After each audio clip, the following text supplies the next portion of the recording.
This is a Sonyboy SB3000 inverter. The purpose of this is the solar panels come in DC, direct current. This converts it to AC, which is what your house uses, and then it feeds out through, well, actually, let me back up here. The DC panels come into this DC connect switch. This is basically the on-off switch for the solar panels. So if I turn it this way, that shuts the panels off, and if I turn it this way, the panels are on. In here, and we're going to open this in just a minute, and I'll show you all the insides and the guts. But from here, it goes up into the inverter. The inverter converts it to AC power, and then from AC power, it comes out this line to this disconnect switch, which is required by code to have an AC disconnect, at least in our region. And let me preface this. Everything I'm talking about when it comes to what's code and not code, I only know Southern California, where we're at, and particularly SDG&E, which is our service provider. They also have their own set of codes, and when we get into the permit stuff on the next video, I'm going to explain how you have to look in both locations. You have to look at the city code, and you have to look at your power company's code and their requirements. Because I'm going to show you a big mistake I made when I set this up, not looking at both. I only looked at city and not the power company. Anyway, all right, so the AC comes out of the out of the inverter into this DC disconnect, so I can just throw this switch down and it disconnects the AC, or the grid, from the inverter. And then from here, and you're going to start seeing some of my early mistakes, it feeds through and it goes into our garage, into a sub panel, which I will show you in a minute. That sub panel is then connected to the main, which connects to the meter. So there you go. So from the panels to the DC connect switch to the inverter, out, it converts it to AC, through the AC disconnect, into a sub panel, over to the main, into the meter, and heads on out to the grid. All right.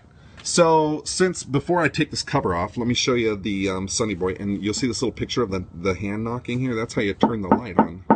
So let me see if I can get the light to come on. It's a little bright out here. You probably can't see it. All right, so you can see the display right here. We've just this morning, it's only about 8:15 or so, we've done 0.63 kilowatts.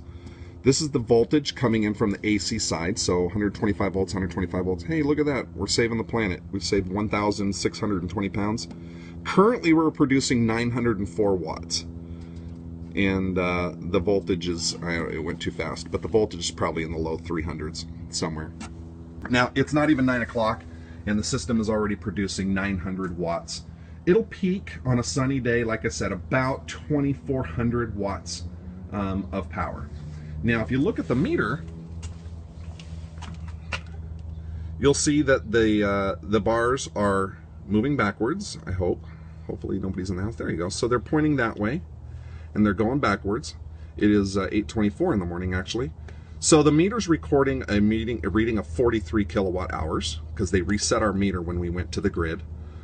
So it's reset back to 0. So we're at 43 kilowatt hours. Of the 43, let's see what the meter shows we've produced and what we've taken. So we're still at 43.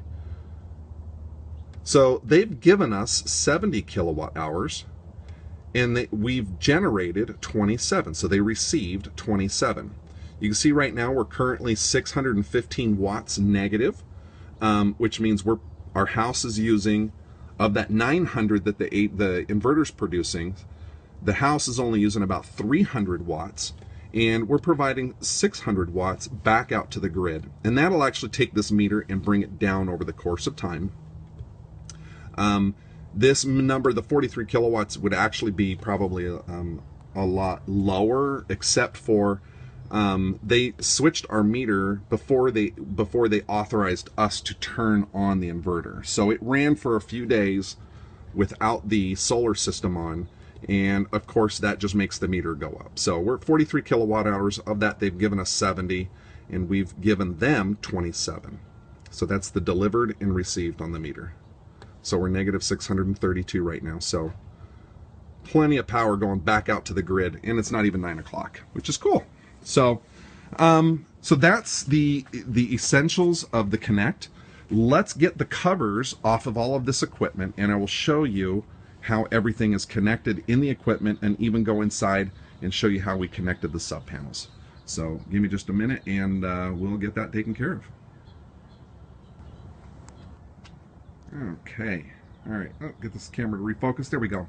All right, so we're back at the solar panel, or in the inverter, the disconnects and stuff like that, and we've got the covers off. So let me kind of show you how everything kind of wires up. So as I mentioned earlier, we have a total of 7 strings coming down from the solar panel. We have the 3 positive strings, the 3 negative strings, which are the white ones.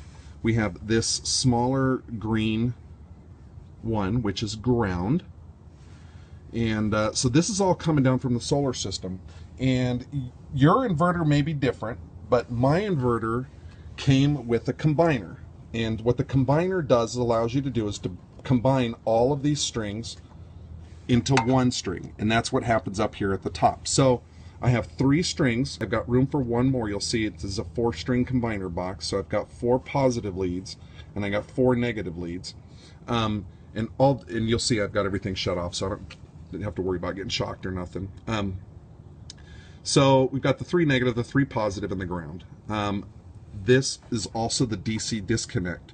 So when you build your system, you'll have to have a combiner to combine the strings, and you have to have a DC disconnect. My inverter came with one. It's part of the inverter.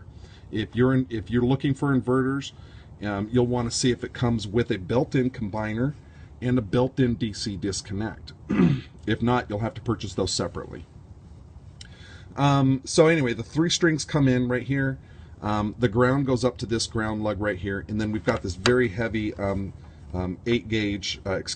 gauge. What is this? This is 8. This is 8 gauge ground that goes out and actually connects to the grounding rod down in the ground. And then on this side, let me move this over here a little bit, is where the AC comes out. So if I look down underneath here, you'll see that it says, let me get it to focus. There we go. So you'll have the first leg, the second leg, the neutral, and the ground. Leg 1, leg 2, neutral, and ground. And that heads out to the house. So when I do the sub panel here in a minute, I'll break down how the legs work. So here you've got positives, negatives, and ground coming from the panels, which is DC, and then out to AC. Leg 1, leg 2, neutral, and ground. From here, this particular inverter, the Sonyboy inverters, they combine them up at the inverter level. So you've got the combined negatives.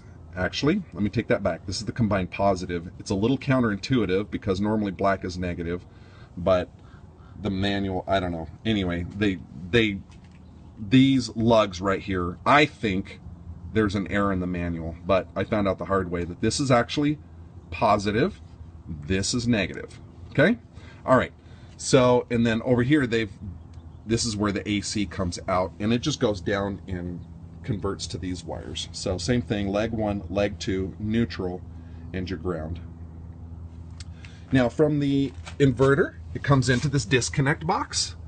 So the wires at the top are the ones coming from the inverter, and the ones coming out of the bottom head on out to the house. So you can see the white is neutral, green is ground, red is leg 1, black is leg 2. And so we can just kind of show you how those connect. Okay? All right. Let's